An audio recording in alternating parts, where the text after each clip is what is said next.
Before I begin my speech, I'd like to say I apologize in advance if there are some unexpected background noises. I'm going to try to speak louder. So I'll start my speech in 3, 2, 1. Panel, 3 sections under my speech today. First, responses towards the Prime Minister. Second, stating the clash that is actually happening under this motion and what is our counter mechanism in here. And third, some points for argument. First section, responses. Let's talk about 2 point responses, right? The first is actually the worry that was brought by the Prime Minister. The Prime Minister is actually talking about health, right? One of his main points is actually talking about health. We're talking about people who are actually over consuming meat, so that it would get cholesterol, cancer, etc., etc. So the main question is simple: if you're worrying about cholesterol, people getting cholesterol, cancer, the question is, why not everyone get it? I mean, since everyone is eating about meat, right? So just because some cases out there is actually stating that people are actually getting cancer, cholesterol because of over consuming meat, it doesn't mean that we could just stop banning all production and consumption of meat at like all of them, right? So the question in here is actually the balance of life itself, the healthy balance of consuming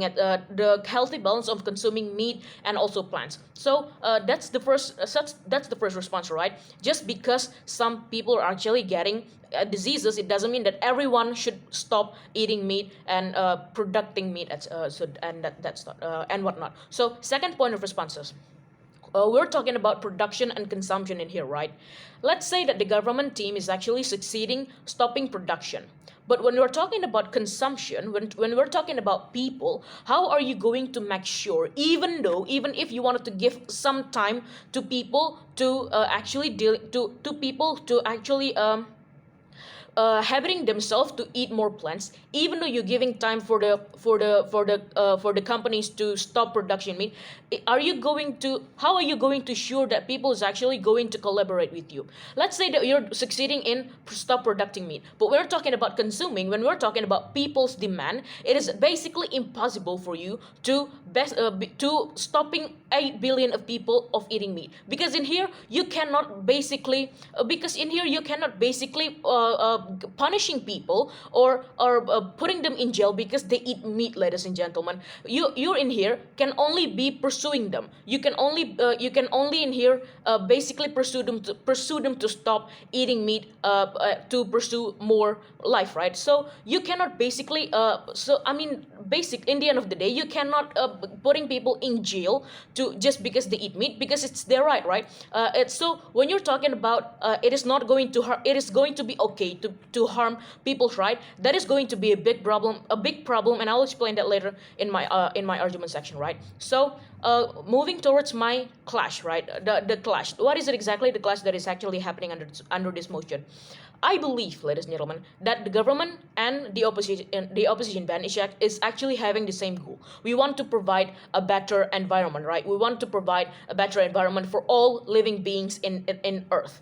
But we have a complete different way in here. The fact that the government is actually wanted to banning all production and consumption of meat. Meanwhile, in here, we as the opposition team believe that we cannot just simply stopping or banning production and consumption of meat, but in here we can only improve the status quo, right, ladies and gentlemen? We do understand that the status quo in here, the case of slaughterhouse, the case of suffering of animals, etc., and whatnot, but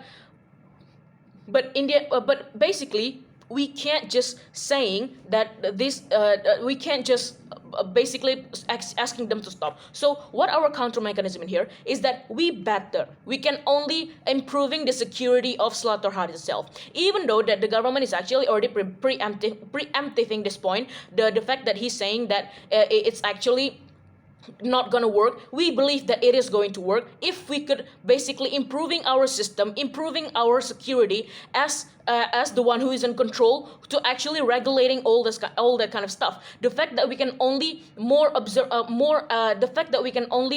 improving more and more about the security regulation, the security of the regulation of security for those companies itself. The fact that they can't just the fact that they have to improve the standardization for them to producing meat. So we cannot adhere to just stopping all production and consumption of meat, etc. Now comes to my argument argumentation, right, ladies and gentlemen. First point of argument is actually principle. So we're talking about meat, right? It is actually our basic and fundamental need. Even though you wanted to give alternatives such as plant, etc., and whatnot, it is basically not gonna work. Why? I'm sorry, not gonna work. So let's just put an analogy here. So when you're talking about 100 gram of meat, you have all the vitamins that you need in there, right there, right? If you wanted to change it to plants, how many plants is gonna be needed to fulfill the same nutrition as meat? So when you're talking about environment, so even though the government is actually talking about environment, the fact that people is actually going to need farmland to grow farm, we believe that you're going to need a bigger land to provide all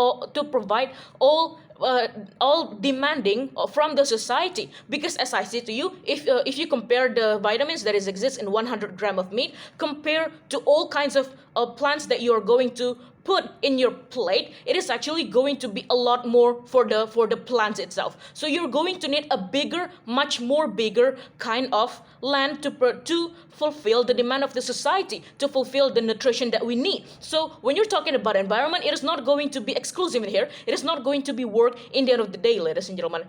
Now, so basically, the meat that we eat is gonna give us a lot of vitamins that is going to be fulfilled in just one plate of meal rather than lots of plate of plants. Second point, which is the practical point. So the government here is talking about religious, right? So why we believe that banning all kind of production and consumption of meat, meaning you're going to forbid some people to eat it. You're going to forbid some religious who is actually believing that sacrificing animals is actually a form of giving a form of gratitude to God. Is actually you're going to harm this kind of thing. Now, this is going to be a very, very kind of hard situation in the end of the day if you're going to limit this, ladies and gentlemen, because we are talking about stopping a culture that is actually already happened for 1400 years. So it is basically impossible for you to stop all this kind of thing, right? You're going to violate those people, and in the end of the day, it's not going to work because we're talking about billions of people that cannot easily move to this kind of plan. So we back to oppose as the leader of opposition. That is all from me. Thank you.